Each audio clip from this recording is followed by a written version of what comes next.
Not every Marvel sidekick got the spotlight forever. Some were once fan favorites, only to vanish from comics without explanation. A teen partner who stood by Captain America before being written out completely. A mutant sidekick who appeared in dozens of X-Men stories, then disappeared for years. And a young hero once marketed as Spider-Man's protege, later erased from continuity. These weren't forgettable extras. They were Marvel's most popular sidekicks, abandoned by their own creators. So, which Marvel partners were left behind? Here are 10 popular sidekicks Marvel stopped using. At number 10 is Midnight, Jeff Wilde, Moon Knight's eager sidekick. He first appeared in the late 1980s, the son of the villain known as Midnight Man. Driven to prove himself as a hero, despite his father's legacy, Jeff appointed himself as Mark Spector's partner, determined to prove that he could stand beside Moon Knight in the fight against crime. For a brief time, he joined his mentor on the streets, chasing villains across New York and learning the dangers of the vigilante life. His rise ended when he was captured by the Secret Empire. They tore away his humanity, remaking him into a cyborg soldier built only for destruction. Once a hopeful boy at Moon Knight's side, he returned as a warped machine, more enemy than ally. Writers closed his story with finality, destroying him in the Spider-Man books. He never resurrected beyond fleeting mentions. Midnight remains remembered as the sidekick who chased greatness, only to fall into tragedy, a young partner abandoned to history. At number 9 is Fred Davis, the other Bucky. He first appeared as a retconned figure in Marvel's post-war continuity, stepping into the mask of Bucky during the late 1940s All-Winners Squad era. When Steve Rogers and the original Bucky were no longer active, Fred Davis took the role, standing beside Jeff Mace's Captain America and keeping the Star-Spangled symbol alive on the streets. For a time, he filled the role of youthful courage in Marvel's post-war Captain America stories. Decades later, modern writers revisited his story in Captain America and Bucky. Old Wounds, with Ed Brubaker and Mark Andreyko spotlighting his struggles and loyalty, showing how much he meant to that era of heroes. But his journey ended in tragedy. In modern continuity, Fred Davis was murdered during the Leo Novikov plotline, closing the door on his future. Since then, he has appeared only in flashbacks. Today, Fred Davis lives on as a reminder of Captain America's layered legacy. At number 8 is Betty Dean. She first appeared in the Golden Age as a New York policewoman, later portrayed as a reporter. When Namor's battles with the surface world raged, Betty Dean became the voice that guided him toward humanity. She stood at his side during the 1940s, one of the few who could calm his temper and redirect his fury against enemies that threatened both land and sea. For much of that decade, she was his conscience, bridging the gap between Atlanteans and mankind. Her peak came throughout Timely's wartime stories, where she convinced Namor to fight the Axis and stand with other heroes of the era. Decades later, she resurfaced briefly in the Bronze Age, her presence reminding readers of Namor's earliest days. But her story ended in Supervillain Team-Up Issue 2 in 1975, when she was killed, closing her arc in Marvel continuity. Since then, Betty Dean has returned only in flashbacks. Today, she exists as part of Namor's Golden Age history, remembered for shaping the Submariner's earliest heroism. At number 7 is Free Spirit, aka Kathy Webster. She first appeared in Captain America issue 431 in 1994, introduced during a turbulent period in Steve Rogers' life.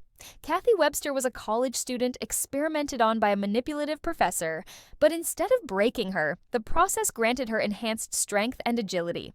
Taking on the name Free Spirit, she crossed paths with Captain America and quickly proved herself worthy of fighting alongside him. Her peak came during the Fighting Chance storyline, where she joined Cap and Diamondback in battling foes like Superia and agents of the Red Skull. For a brief time, she was part of his inner circle, representing a new generation of heroes willing to step into the line of fire. But when editorial direction shifted after Mark Gruenwald's run, Cap's extended family of allies was trimmed down. Free Spirit faded from ongoing stories, reduced to only sporadic cameos. Since then, her appearances have been limited to handbooks and minor references. Free Spirit remains one of the most recognizable deep cuts of the 90s. At number 6 is Ivan Petrovich, Black Widow's guardian and partner. He was first introduced in the 1960s as part of Natasha Romanoff's Soviet backstory. Ivan Petrovich served as her protector and confidant, the man who helped guide her through the dangerous years of espionage and ultimately her defection to the West. From the beginning, he was portrayed as more than a driver or assistant. He was her trusted companion, often acting as a surrogate father. His peak came during the 1970s through the 1990s, where Ivan featured in Black Widow's solo arcs, handling logistics, offering counsel, and standing beside Natasha in key missions. But his presence did not last. Ivan was killed off during the early 2000s Black Widow stories, a turning point that shifted Natasha's supporting cast towards S.H.I.E.L.D. operatives and Red Room figures. Attempts to bring him back have been limited to flashbacks and memories. Today, Ivan Petrovich remains tied to Natasha's origin, but his role has been overtaken by newer characters like Yelena Belova. At number 5 is Sun Girl Mary Mitchell. She made her debut in Sun Girl issue 1 in August 1948. With Toro absent, Mary Mitchell stepped into the role of sidekick, embodying Timely Comics' attempt to inject new life into the Torch's adventures after the war. For a time, she carried the mantle of a daring heroine, standing alongside one of Marvel's earliest icons. Her peak came between 1948 and 1949. She fought crime with the Human Torch in Human Torch issues 32 to 35, appeared in Marvel Mystery Comics issues 88 to 91-91, and even crossed into other titles. During this brief period, Sun Girl seemed positioned as a regular part of the Timely lineup, but when Toro returned, her place faded quickly.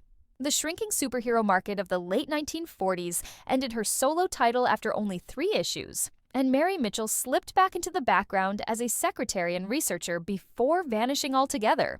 She later resurfaced only in flashbacks, such as Saga of the Original Human Torch, and briefly appeared in a Last Days de-aging cameo. At number 4 is Golden Girl Betsy Ross, the partner to Captain America during the late 1940s. She first appeared in Captain America Comics issue 1 in 1941 as part of Steve Rogers' supporting cast. Years later, with Bucky sidelined, she stepped into the role of sidekick herself. In Captain America Comics issue 66, Betsy Ross became the Golden Girl, joining Jeff Mace, the Patriot who had taken on the mantle of Captain America, in battle. Her peak ran from 1948 through 1949, appearing across Captain America Comics from issues 66 to 74, and in related all-winners stories. As Golden Girl, she stood shoulder to shoulder with Jeff Mace. But the collapse of superhero sales after the war ended her run in 1949. Later retcons restored Bucky Barnes as the definitive partner, leaving Betsy pushed into the margins. She resurfaced decades later in the 2010 mini Captain America, Patriot, and briefly during Last Days. But today, Golden Girl is remembered by Golden Age readers, but has been left out of modern continuity. At number 3 is Jim Wilson, Hulk's longtime young ally. He entered Bruce Banner's life in the 1970s, becoming part of the supporting cast that gave the Hulk a human anchor. Jim was a teenager from Harlem who befriended the Green Goliath and stood by him through countless battles, often serving as one of the few voices who treated Hulk with compassion rather than fear. Over the years, he grew into a steady presence, appearing regularly in Hulk's adventures. His most significant role came during Peter David's run. In Incredible Hulk issue 420, published in 1994, Jim's story reached its heartbreaking conclusion.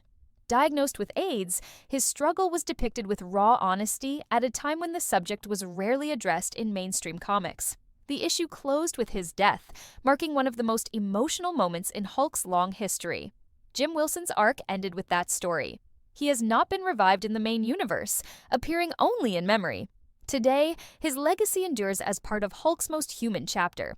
At number 2 is Mickey Fondozzi, Punisher's sidekick. He first appeared in Punisher Warzone issue 1 in 1992. Mickey began as a low-level criminal connected to the Carbone family, but his life changed when Frank Castle forced him into cooperation. Instead of being another target, Mickey became an unwilling partner, riding alongside the Punisher as an informant and guide to the underworld. His uneasy alliance with Frank gave readers a very different kind of companion, someone who feared him but also needed him. Mickey's peak came during the early 1990s Punisher boom. He appeared regularly across Punisher, Warzone, War Journal, and related titles, often serving as the nervous driver or comic relief as Frank dismantled crime families. He even managed to survive situations where most of Frank's allies met grim fates. But as the Punisher line contracted and the tone shifted toward darker, more serious storytelling, Mickey was written out. Attempts to revive Mickey Fondozzi have been rare, with only sporadic mentions in the early 2000s. Today, he is mostly remembered by longtime Punisher readers and is absent from Marvel's modern continuity. At number 1 is Jack Monroe. He was first introduced as part of Marvel's retcon of the 1950s Captain America stories, filling the role of Bucky during that era. Years later, in the 1980s, Jack returned in Mark Gruenwald's run and took on the identity of Nomad, a street-level vigilante who fought alongside Steve Rogers. His peak came throughout the late 1980s and 1990s. Jack Monroe operated as Nomad in his own solo title, while still appearing frequently in Captain America. With his trench coat, shades, and hard-edged approach, he became one of the most distinct legacies tied to Cap during that decade. But his story ended during Ed Brubaker's revamp of Captain America. In Captain America issue 7, Jack Monroe was assassinated by the Winter Soldier. His death marked a shift in the mythos, as Marvel streamlined the Captain America family of characters. Since then, Jack has not returned beyond flashbacks and handbook entries. Today, he is remembered as a Gruenwald-era cult favorite, defined as much by his tragic exit as by his years as Nomad. Which one deserves a comeback? Let me know, and don't forget to like, subscribe, and ring the bell for more hidden comic stories.